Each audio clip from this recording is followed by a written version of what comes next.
Kung may secret mission sa kasaysayan ng Baguio, magsisimula ito dito. Pinasok ng mga kalaban, tinaas ang kanilang watawat, pero binawi rin ng mga bayani. Pero teka, hindi ito action movie ah. Dito, sa Revive and Render, ikukwento ko sa iyo ang tungkol sa isa sa pinaka-importanting government building sa lungsod ng Baguio at kung anong naganap dito sa ikalawang digmaang pandaigdig. Let's go!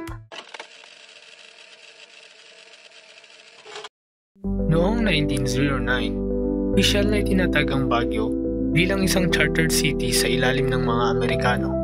Sa pamamahala ni E.W. Reynolds, ang unang punong lungsod ng Baguio, itinayo noong 1910 ang unang gusali ng City Hall. Sa kasamaang palad, wala akong makalap na data kung anong ibig sabihin ng E.W. sa kanyang pangalan. Ang unang Baguio City Hall ay yari sa kahoy at yero. Simple, ngunit makapangyarihan itong naging simbolo ng pamahalaan ng Baguio. Ngunit dumating ang Second World War noong December 27, 1941 nang sakupin ng mga Japanese ang Baguio.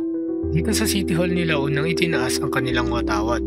Bilang tanda ng kanilang pananakop, ang gusali ay ginamit bilang headquarters ng mga mananakop at tuluyang nawasak sa kasagsagan ng digmaan. Makalipas ang ilang taon, sa gitna ng pagbangon ng lungsod, mula 1949 hanggang 1950, muling itinayo ang City Hall. Konkretong itsura nito ngayon na mas matatag, mas matibay, at handang sumalubong sa bagong yugto ng kasaysayan ng Baguio.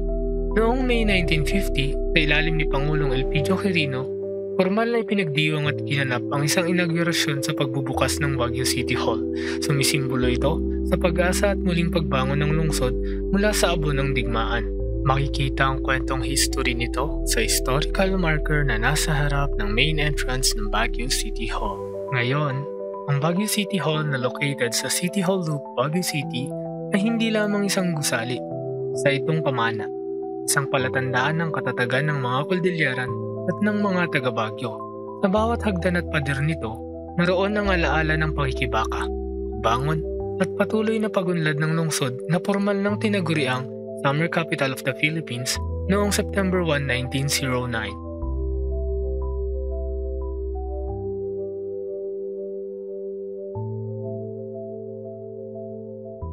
At kung natapos mo ang video, salamat naman pare! Gusto ko ring marinig ang iyong komento tungkol sa Baguio City Hall.